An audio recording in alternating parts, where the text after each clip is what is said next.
अगर आपसे कोई पूछे कि इस दुनिया में सबसे पहले हज किसने किया तो शायद आप नहीं बता पाएंगे। दोस्तों, आपकी जानकारी के लिए बता दें, सऊदी अरब के मक्का शहर में काबा शरीफ की ताबीर तो आदम अलैहिस्सलाम के दौर में ही हो चुकी है। रिवायतों में मिलता है हमें कि जब अल्लाह ने हजरत आदम अलैहिस्सलाम को जन्नत से निकाल कर जमीन पर भेजा तो आदम अलैहिस्सलाम ने अल्लाह के हुक्म से पहाड़ों से पत्थर ला लाकर खाना काबा की ताबीर की। लेकिन उसके हजारों साल बाद जब हजरत नूह अलैहिस्सलाम के जमाने में जो भयंकर तूफान आया तो उस तूफान में काबा शरीफ का ढांचा भी ढह गया था। लेकिन इतने विशालकाय तूफान के बावजूद भी उस काबा शरीफ की बुनियाद बाकी रही। दोस्तों, आज से तकरीबन 4000 वर्ष पहले मक्का के अंदर कोई भी नहीं रहा करता था। फिर हजरत इब्राहीम अलैहिस्सलाम अल्लाह ताला के हुक्म से अपनी बीबी हजरत हाजरा और बेटे हजरत इस्माइल अलैहिस्सलाम को लेकर रवाना हो गए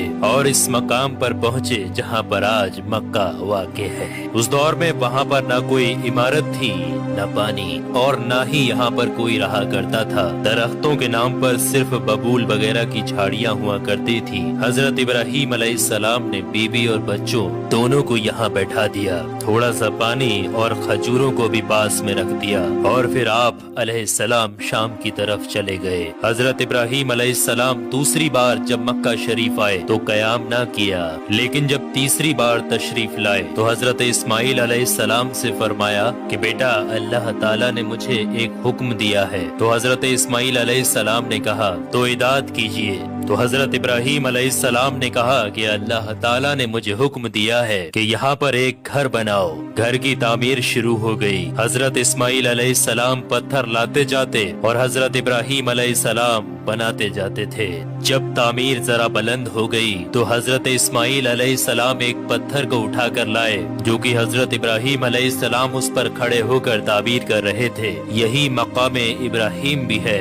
ये बाप बेटे दीवार को उठाते जाते थे और दुआ करते जाते थे, ऐ परवरदिगार, हमसे कबूल फरमा, तू सुनने और जानने वाला है। उन्होंने घर की तामीर न मिट्टी से की और न चूने से, बस पत्थर के ऊपर पत्थर रखते चले गए और ना ही छत बनाई और ना कोई उसका दरवाजा। और फिर बाद में अलग अलग जमाने में फिर बैतुल्लाह की तामीर हुई, कुरैश ने भी तामीर की और उनके बाद भी हुई। कहते हैं कि उस वक्त इस्माइल अलैहिस्सलाम की उम्र 20 वर्ष थी। हजरत इब्राहीम अलैहिस्सलाम ने बैतुल्लाह के पहलू में बकरियों का एक बाड़ा भी बना दिया था और इसके ऊपर पहलू की छत डाल दी थी। पहले बैतुल्लाह की जगह पर एक सुर्ख रंग का टीला था। अक्सर सैलाब इसे इधर उधर से काटता रहता था।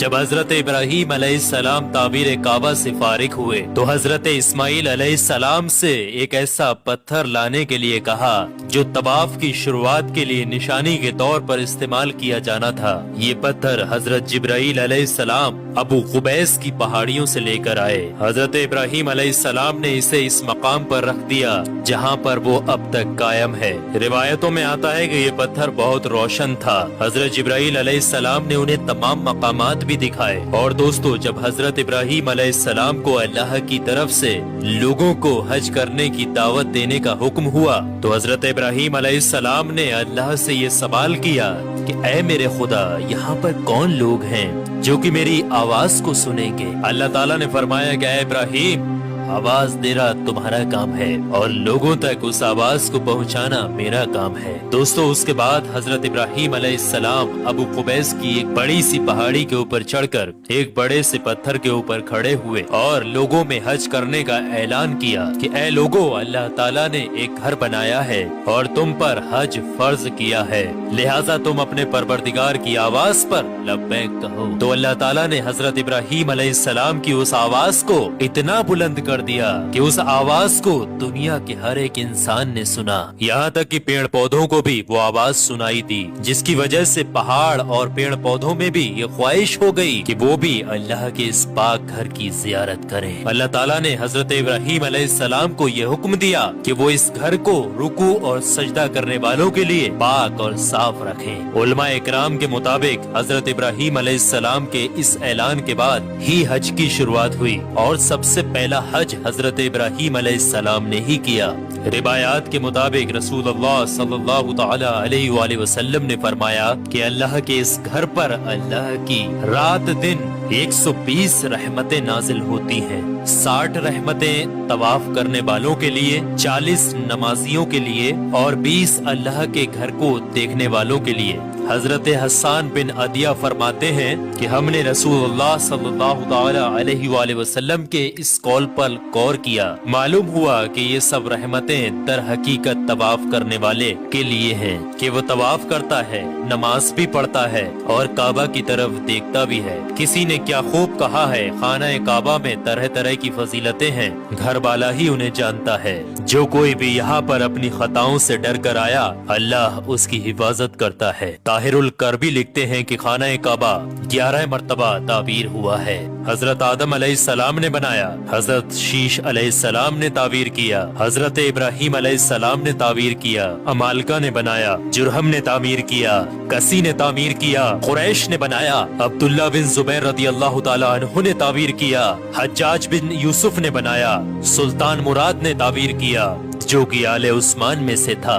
دوستو آپ کو بتا دیں، جو کعبہ شریف کی تعمیر کے لیے حلال مال اکٹھا کیا گیا تھا وہ کافی نہیں تھا، اس لیے 6 ہاتھ ایک بالست جگہ کم کر دی گئی تھی اور ایک چھوٹی سی گول دیوار بنا دی تھی تاکہ لوگ اس کے باہر طواف کریں۔ کعبہ کے اندر انہوں نے 2 صفوں میں 6 ستور رکھے تھے جس کے اوپر چھت تھی، اس سے پہلے کعبہ شریف کے اوپر چھت موجود نہیں تھی۔ دروازہ ایک رکھا تھا، چھت کی بلندی 18 ہاتھ تھی۔ حضرت زبیر رضی اللہ تعالی عنہ نے کعبہ شریف کی چھت کی بلندی 27 ہاتھ رکھی تاکہ عرش کے مناسب ہو جائے۔ ایک دروازہ داخلے کے لیے اور ایک باہر جانے کے لیے بنایا، دونوں دروازے سطح زمین کے برابر تھے۔ دوستو آپ کو بتا دیں، جس دن کعبہ شریف کی تعمیر مکمل ہوئی وہ دن بہت عجیب تھا۔ اس دن بہت سارے غلام آزاد کیے گئے اور بہت سی بکریاں ذبح کی گئیں۔ تو دوستو اب آپ لوگوں کو سمجھ میں آ گیا ہوگا کہ کعبہ شریف کی تعمیر کس کس طریقے سے، کس کس وقت میں کس کس نے کی اور سب سے پہلا حج کس نے ادا کیا۔ تو کعبہ شریف سے جڑے ہوئے کچھ رہسیمئی چیزیں میں نے آپ کے ساتھ شیئر کی ہیں۔ اللہ سے دعا ہے کہ ہم تمام لوگوں کو حج کرنے کی توفیق عطا فرمائے۔